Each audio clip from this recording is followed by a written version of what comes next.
dare enter, a place forgotten by time, where shadows breathe, and the dead still remember. Sit, watch, and do not look away.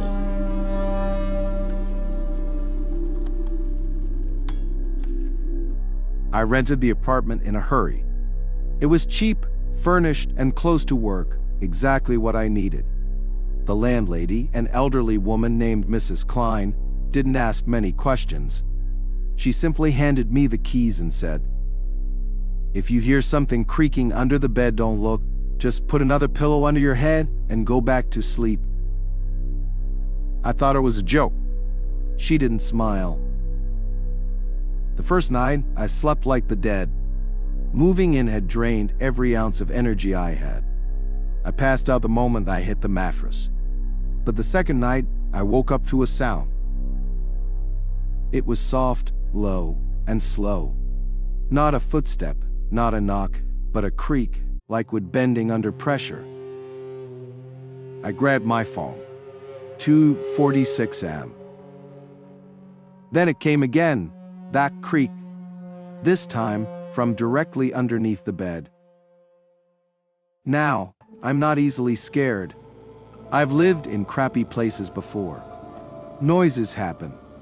But that one, it felt wrong. Like something was waiting. I held my breath. Nothing. Eventually, I fell asleep again. The next morning, I peeked under the bed. Dust, a few dead bugs, an old magazine. Nothing unusual. I told myself I was imagining things. Maybe I was just stressed. New place, new job. The next night, I placed the phone under the bed again. This time with a flashlight duct taped to it, turned on. I didn't sleep. I just lay there, staring at the ceiling, ears straining for the slightest creak. 2:46 came. Silence. Then, the floor let out a groan, and I swear I felt the mattress shift, as if something pressed upward. I forced myself to stay still. In the morning, I grabbed the phone. The flashlight had turned off 5 minutes into the recording. The battery was fully charged. The footage showed only dust for the first few minutes. Then, just before the light died, something moved. Just a flicker in the corner. A dark blur. It was gone in a frame. I paused, reversed, and went frame by frame. It was a hand. A pale, dry hand, grasping upward, not toward the camera, but toward where my head had been. I dropped the phone. I packed a bag and left the apartment for the day. Sat in a cafe until sundown, telling myself it was just a bug, a shadow, a trick of the light. That night, I pushed the bed into the middle of the room. No walls, no floor contact. Still, I heard it. 2:46. Creak. Then something new. Scratching. Not from beneath, from inside the mattress. I didn't sleep at all. I sat on the floor, back against the door, every light on. By sunrise, my nerves were frayed. I hadn't slept a second. I decided to confront Mrs. Klein. She didn't seem surprised. "Did it touch you?" she asked calmly, stirring her tea. I shook my head. "That's good. It takes longer if you don't engage," she said. Her voice was flat, matter of fact. "Did you speak to it?" "No." "Then you're still safe," she nodded, as if reassuring herself. "But not for long." I demanded answers. She simply told me this. Something sleeps under that floor. If you acknowledge it, it remembers you. I moved in. A motel that same afternoon. Paid 2 weeks upfront. I didn't care about the deposit anymore. But the third night away at 2:46 a.m., I woke up to a sound. Creak. under the motel bed. My blood froze. My hands went numb. I grabbed my bag, left everything else behind, and spent the rest of the night sitting in my car, headlights pointed at nothing, engine idling to stay awake. I thought maybe, if I ignored it long enough, it would lose interest. That's how bad dreams work, right? You stop thinking about them, and they fade. But it didn't fade. It grew stronger. Every place I stayed, every night I dared to close my eyes, it found me. The creaking, the scratching, the whisper. Don't look. I bought a new mattress, slept on the floor, slept in chairs, slept in my car. Didn't matter. By the second week, I was barely human. My reflection looked hollow. My hands shook constantly. I set up cameras everywhere. Bedroom, living room, hallways. Always recording, always checking. And on one recording, at exactly 2:46 am, the frame distorted, heavy static flooding the feed. When it cleared, something was visible standing at the foot of my bed. Something tall, thin, head tilted sideways, as if curious. It didn't move. It didn't need to. The message was clear. I know where you sleep now. I stopped sleeping altogether.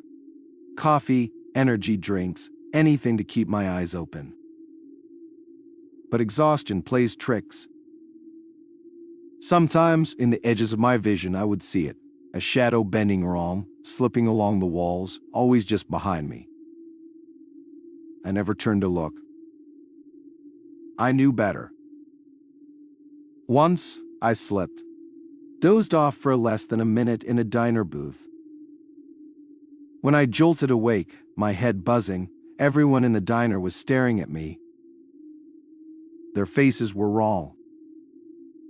Too blank, too still, like they weren't real people anymore, just puppets waiting for me to slip again. I ran. That night I barricaded myself in the bathroom, sitting on the cold tiles, staring at the door. 2:46 am. Came. The lights flickered. The door rattled. And then a voice whispered through the crack near the floor. You're so close now. I tried not to think about the voice. Maybe it was a dream. Maybe it was my mind breaking under the weight of exhaustion. But deep down, I knew the truth. The scratching had stopped. The creaking had stopped. It didn't need to announce itself anymore. I wasn't being haunted. I was being invited. The next day, every mirror in the motel reflected something different. Not me, not exactly. In the reflection, my eyes were darker, my mouth was slightly open, as if whispering something I couldn't hear. When I turned away, the reflections lingered just a second too long before mimicking me. It was like my own soul was slipping, frame by frame. I smashed the bathroom mirror in a panic. Tiny shards scattered across the floor, catching the light. In one of them, tiny and perfect, I saw it. A pale hand, pushing up from under my bed. I left the motel at dawn without paying. Didn't even pack my bags. I just drove, nowhere in particular, just away. The sun didn't make me feel safe anymore. In fact, the longer I stayed awake, the more distorted the world became. Streetlights flickered even in daylight. Shadows stretched too far across sidewalks. People's faces blurred if I stared too long. And the whispers, they followed. You're almost ready, they hissed in a dozen different voices. Don't fight it. Lie down. Every radio station I flipped through buzzed with static and faint, hidden words. Every hotel I checked into the same thing. Creaks at 2:46 am. Soft knocks against the bed frame. It didn't matter where I went. It didn't matter if I moved the bed into the middle of the room. It didn't matter if I didn't sleep at all. The rules had changed. And now it was just waiting for me to accept. I tried to leave town altogether. Drove for hours until the city faded into dusty backroads and empty fields. Somewhere in the ideally of nowhere, my car sputtered and died. No service, no lights, just the endless fields and the black stretch of sky. I slept in the driver's seat, unwilling to step outside. And of course, at exactly 2:46 am, I woke up. There was no sound, no creak, no scratch. But I could feel it. Something was in the back seat. Breathing, watching. I didn't turn around. I knew if I looked, it would be over. Instead, I closed my eyes, pressed my forehead to the steering wheel, tried to pretend I wasn't there. The breath grew closer. And then, a single word whispered directly against my ear. Move over. I didn't move. I couldn't. Every instinct screamed at me to run, to fight, to do something. But my body refused. I stayed frozen, forehead pressed to the steering wheel, fingers digging into the leather. Minutes passed. Hours. Maybe days. Time didn't work right anymore. Finally, the breathing stopped. I dared to glance in the rearview mirror just once. It was empty.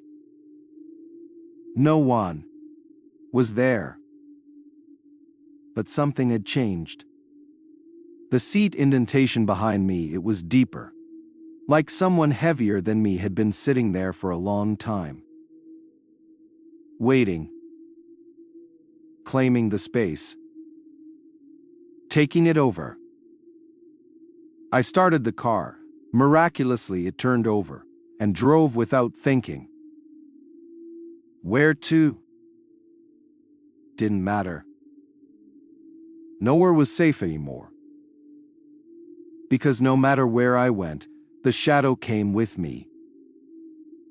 It wasn't under the bed.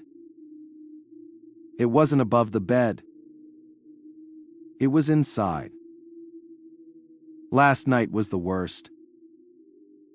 I barricaded myself inside a random abandoned house I found along a side road, windows broken, no power, no one for miles.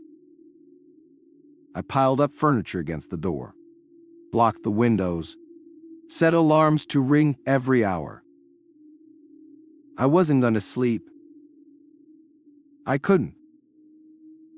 But exhaustion doesn't care about fear. At some point, maybe 2:30, maybe 2:40, I blinked too long. Just once. When I opened my eyes, I wasn't in the house anymore. I was back in the original apartment. The same mattress. The same cracked ceiling. The same musty smell of rot and wood. I sat up, hard hammering. The bed creaked under me, but this time it wasn't me moving.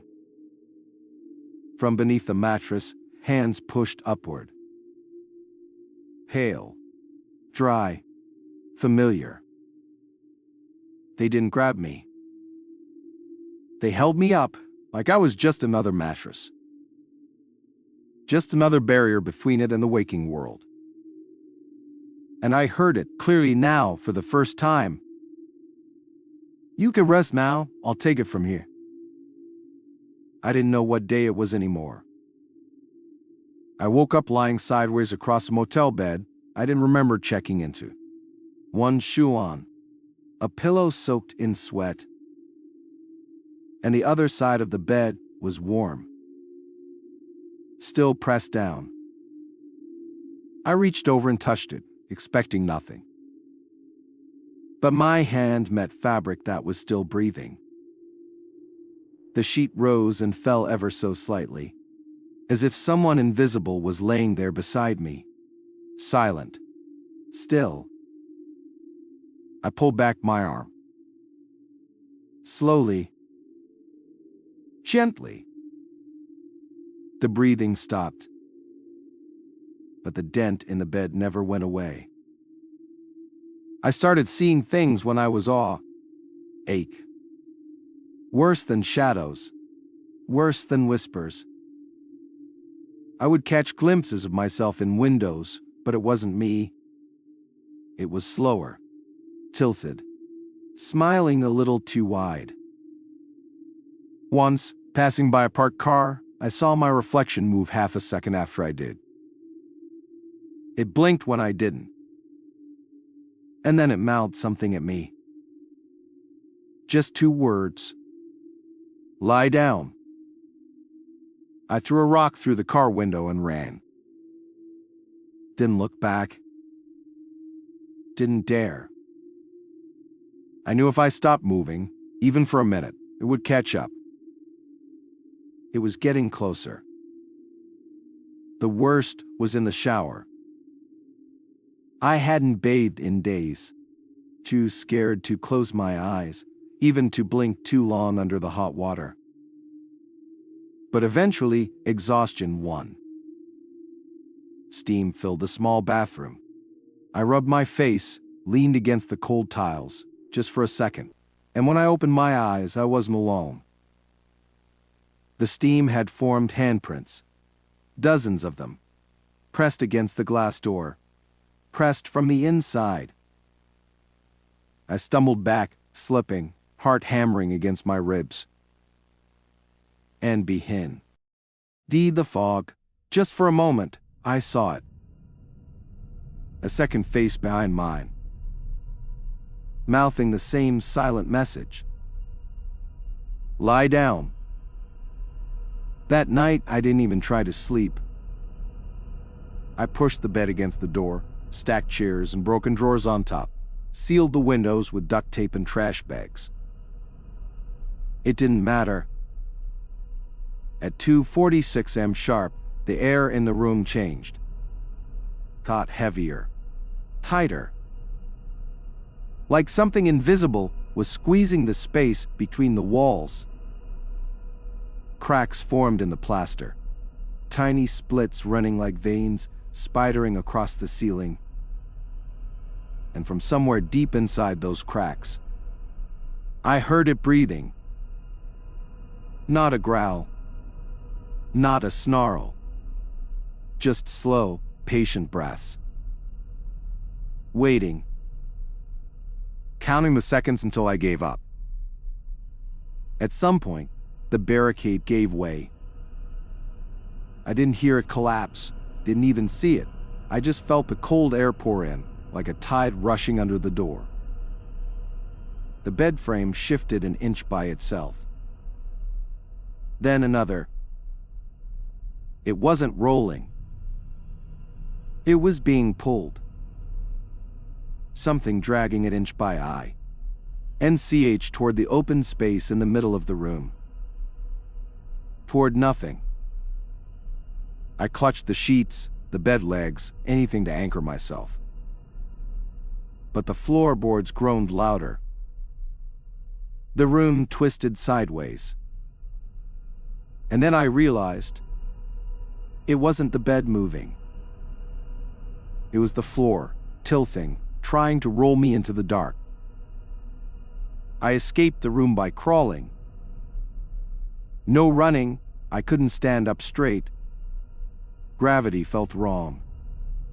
Like the floor wanted to peel me off it, fold me under. I stumbled into the hallway.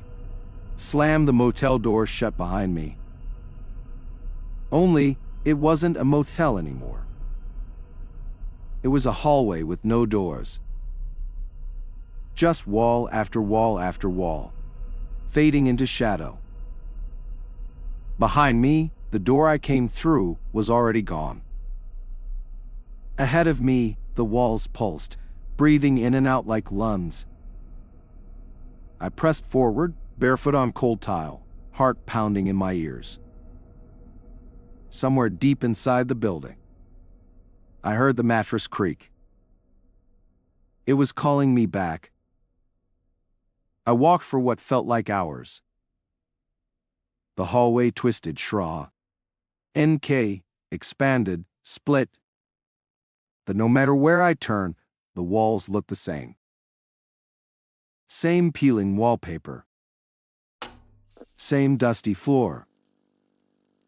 Same flickering light overhead, pulsing like a heartbeat. Once, I thought I found a door. I grabbed the handle, rusty cold, and yanked it open. Inside was a bedroom. Mine. From before. From the old apartment. Same cracked ceiling. Same faint scent of mold. And in the bed, something was lying under the covers. Motionless. Breathing slow. Waiting. The mattress shifted, sagging downward, inviting me back in. I backed away from the door. Step by step. But with every step, the floor seemed to drag, like walking through syrup. Behind me, the bed creaked louder. The covers shifted. A pale hand slid out from beneath the sheets, reaching for me blindly. It grasped the air where I had stood moments ago, then clenched into a tight, trembling fist. Angry. Hungry.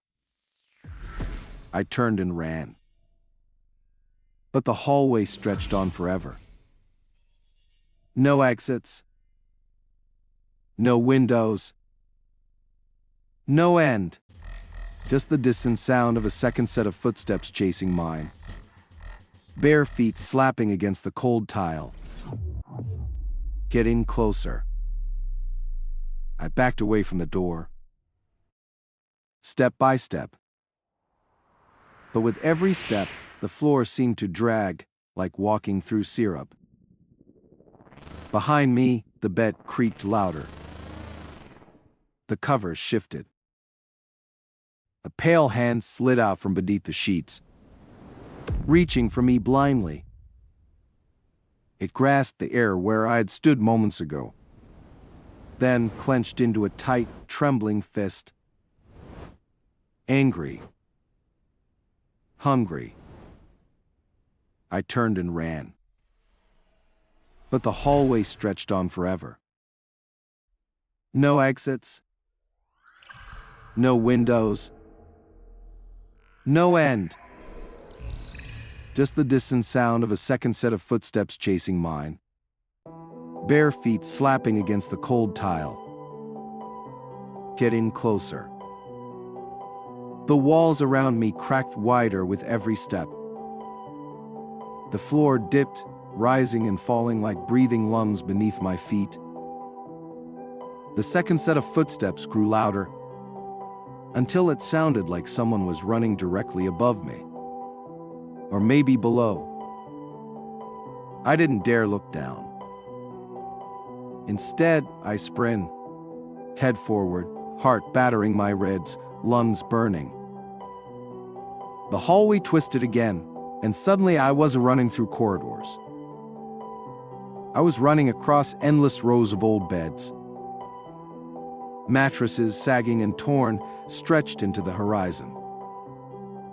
And on every bed, something moved beneath the sheets. Small shudders, slow breath, and every mattress creaked in time with mine. At the very end of the endless rows of beds, I saw it. Not a monster. Not a ghost. Not even a shadow. It was me.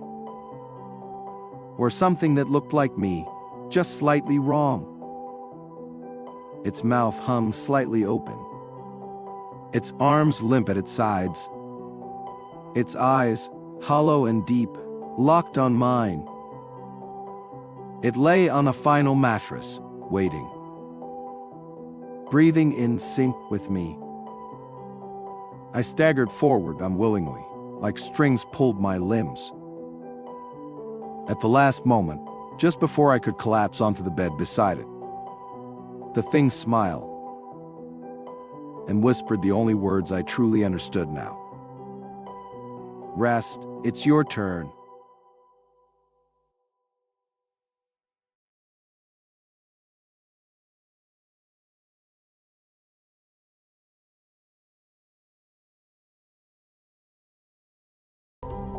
The tale is over, but the darkness remains. Subscribe, or stay forever in the silence between screams.